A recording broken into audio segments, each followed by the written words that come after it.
Satyabama Institute of Science and Technology, Chennai and Sriperumbudur.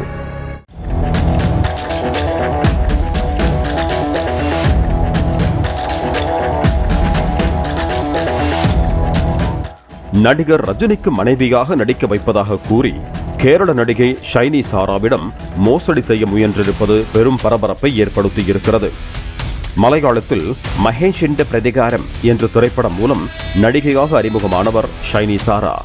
இவர் தற்போது மலையாள திரையுலகில் பிரபலமானவராக இருந்து வருகிறார். இந்த நிலையில் சில தினங்களுக்கு முன்பு நடிகை ஷைனி சாராவின் வாட்ஸ்அப் எண்ணிற்கு ஒரு மெசேஜ் வந்தது. அதில் நடிகர் ரஜினியின் ஜெயிலர் 2 படத்தில் நடிக்க நடிகர்களை தேர்வு செய்யும் ஏஜென்சி மூலம் தங்களது விண்ணப்பம் ஏற்றுக்கொள்ளப்பட்டதாக குறிப்பிடப்பட்டிருந்தது.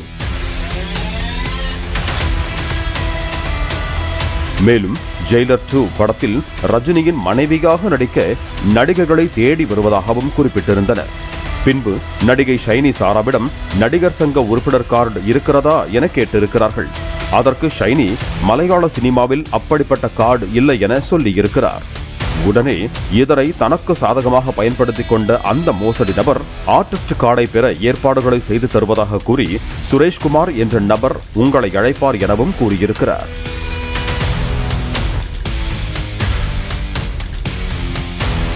பிறகு 2 நாள் கழித்து மீண்டும் ஷைனிக்கு அழைப்பு வந்திருக்கிறது.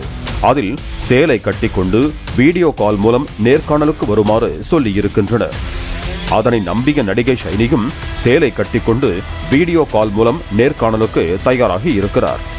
இதையடுத்து வீடியோ காலில் தோன்றிய அந்த நபர் தன்னை சுரேஷ்குமார் என அறிமுகப்படுத்திக் கொண்டதோடு நடிகர் ரஜினிகாந்தின் மனைவி கதாபாத்திரத்திற்காக உங்களை தேர்ந்தெடுத்திருக்கிறோம் எனவும் கூறியிருக்கிறார்.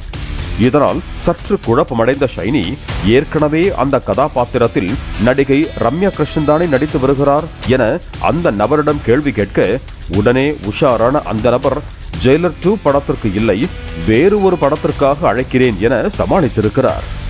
பிறகு ஆர்டிஸ்ட் கார்டு பெற்றுத் தருவதாக கூறி ஷைனியின் மின்னஞ்சலுக்கு அதற்கான விண்ணப்ப கடிதம் அனுப்புவதாகவும் அதற்காக ஆதார் கார்டு விவரம் மற்றும் புகைப்படங்கள் அனுப்புமாறும் கேட்டிருக்கிறார்.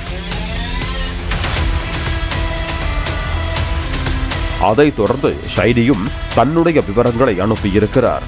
அப்போது ஆர்டிஸ்ட் கார்டு பெற 12,500 ரூபாய் தொகையாக கொடுக்க வேண்டும் என கேட்டிருக்கிறார். அதற்கு ஷைனி தன்னால் முழு தொகையையும் கொடுக்க 2 நாட்கள் அவகாசம் வேண்டும் என கேட்டிருக்கிறார். அதற்கு அந்த மோசடி நபர் இல்லை முன்பணத்தை உடனே செலுத்த வேண்டும் என அழுத்தம் கொடுக்கவே ஷைனிக்கு சந்தேகம் ஏற்பட்டிருக்கிறது. எனவே இது குறித்து மற்ற தமிழ் நடிகர்களிடம் விசாரிக்க முடிவு செய்த ஷைனி நடிகர் ஒருவரை தொடர்பு கொண்டு கேட்டிருக்கிறார். அந்த நடிகர் தமிழ் படங்களில் நடிக்க ஆர்டிஸ்ட் கார்டு ஏதும் தேவையில்லை என கூறியதை கேட்டு அதிர்ச்சி அடைந்தார். அதன் பிறகுதான் தன்னிடம் மோசடி செய்ய முயற்சி நடந்திருப்பது அவருக்கு தெரிய வந்தது. பின்னர் இதுகுறித்து நடிகை ஷைனி சாரா வெளியிட்டிருக்கும் வீடியோ பதிவில் இது போன்ற மோசடிக்கு பலர் ஆளாகி இருக்கிறார்கள், மக்கள் கவனமாக இருக்க வேண்டும் எனவும் தனக்கு வந்த மோசடி எண்ணை பகிர்ந்து இந்த எண்ணில் இருந்து அழைப்பு வந்தால் ஜாக்கிரதையாக இருங்கள் எனவும் தெரிவித்திருக்கிறார். Satyabama Institute of Science and Technology, Chennai and Sriperumbudur.